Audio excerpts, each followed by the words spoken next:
Ciao a tutti e bentornati in un nuovo video. Amici, avete mai sentito parlare del Codex Gigas? Meglio conosciuto come la Bibbia del Diavolo, è un manoscritto medievale del XII secolo, molto misterioso e affascinante e di dimensioni davvero notevoli, 92 cm di lunghezza per 50 di larghezza, per un peso complessivo di 75 kg. Al suo interno 310 fogli in vellum, una pergamena rarissima, molto sottile e costosa. Con le sue pagine ingiallite dal tempo possiamo tranquillamente affermare che il Codex Gigas regna sovrano tra i vari manoscritti millenari. Pensate che è stato definito il più grande manoscritto al mondo. All'esterno si può ammirare una bellissima copertina in legno con alcuni ornamenti in metallo che custodisce una vera biblioteca, tra cui la Bibbia Vulgata, testi di medicina e astronomia, le opere di Flavio Giuseppe, l'Etimologiae di Isidoro Siviglia, un calendario e molto altro. Ma c'è una pagina che salta all'occhio più delle altre ed è l'immagine del diavolo. Una rappresentazione talmente dettagliata da mettere i brividi. Un ritratto che si dice sia stato realizzato direttamente dal principe degli inferi.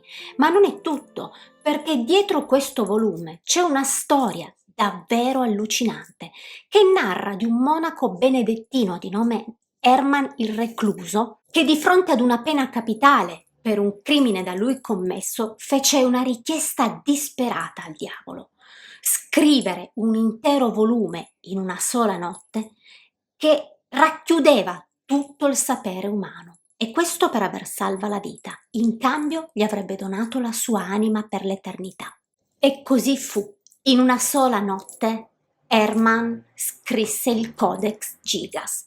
Oggi è custodito presso la Biblioteca Nazionale Svedese di Stoccolma e pensate che cosa curiosa, al suo interno mancano 8 pagine, cosa che nel tempo ha fatto crescere sempre di più quell'aura di mistero che avvolge questo incredibile manoscritto. Ma prima di iniziare con la storia di oggi, mi raccomando, iscrivetevi al canale e attivate la campanellina per non perdere tutti i miei prossimi video. Ma adesso iniziamo! Codex Gigas, o meglio, la Bibbia del Diavolo. Ma perché è chiamato così? Per una storia davvero incredibile. Sembra che sia stato scritto in una sola notte da un monaco benedettino di nome Herman Inclusus, cioè Herman il Recluso, che viveva in isolamento, non si sa se per motivi religiosi o per scontare una pena, nel monastero di Crudin, distrutto poi nel XVI secolo. Il Codex, terminato intorno al 1229, fece la sua prima comparsa nel monastero di Sedelec e successivamente in quello di Brevnov.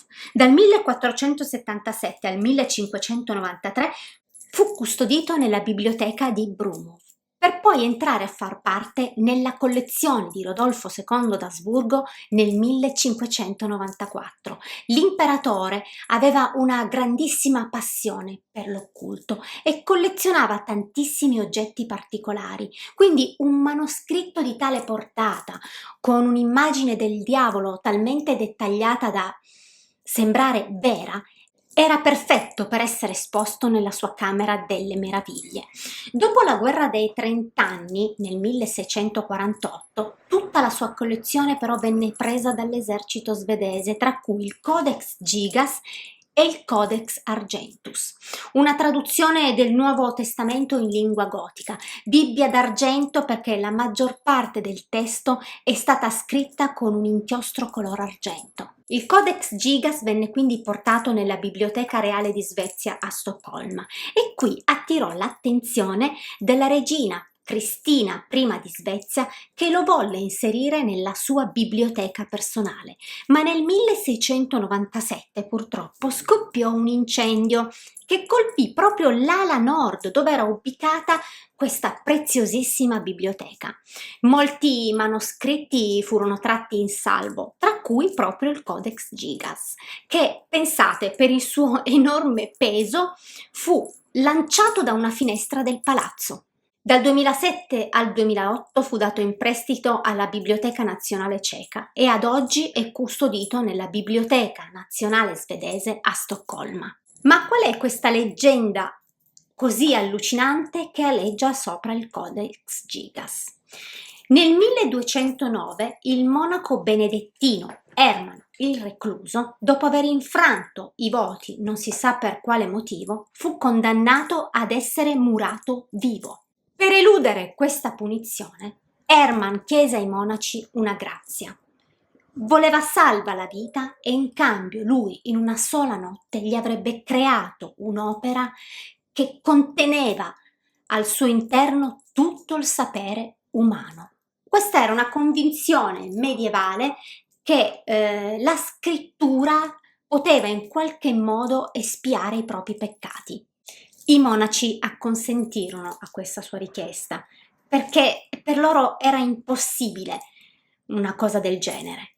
Ma Hermann invece era certo di poter evitare quella pena, quindi nel buio della sua cella prese a scrivere tutto quello che la sua mente produceva. Verso la mezzanotte però si rese conto di non essere in grado di portare a termine un'impresa simile. Per questo si dice che invocò il diavolo, lo implorò di aiutarlo a concludere quell'opera così complessa per poter aver salva la vita e il principe degli inferi accettò, ma in cambio voleva da lui qualcosa di molto prezioso, la sua anima per l'eternità. Hermann accettò e in una notte si svolse qualcosa di davvero impossibile, qualcosa di inimmaginabile.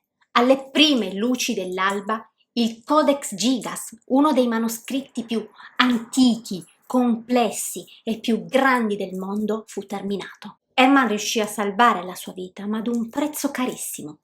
Si racconta che per questo motivo, in segno di gratitudine verso il diavolo, inserì a tutta pagina un'immagine di Lucifero, la 577 per esattezza, ed è un'immagine talmente dettagliata da far rabbrividire. Mezzo uomo, mezzo animale, con artigli, una lingua biforcuta e delle corna.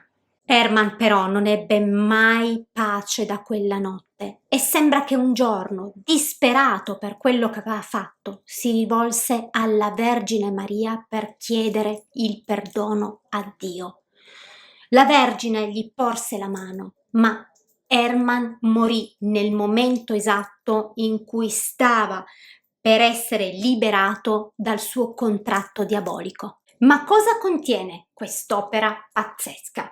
Il Codex contiene una trascrizione completa della Bibbia Vulgata, che sarebbe una traduzione in latino della Bibbia dell'antica versione greca ed ebraica, ad eccezione degli Atti degli Apostoli e dell'Apocalisse di Giovanni, tratti dalla Vetus Latina. Include l'etimologia di Isidoro Siviglia, 2 opere di Giuseppe Flavio, la storia di Boemia, trattati vari di storia, filosofia, astronomia, etimologia, un calendario con la lista dei santi, l'elenco dei monaci dei monasteri di Podlazicama, formule magiche e documenti vari, tra cui l'alfabeto greco, cirillico ed ebraico. L'intero volume è scritto in latino e la calligrafia dello scrittore non mostra mai segni di malattia o di cambiamenti vari nel tempo.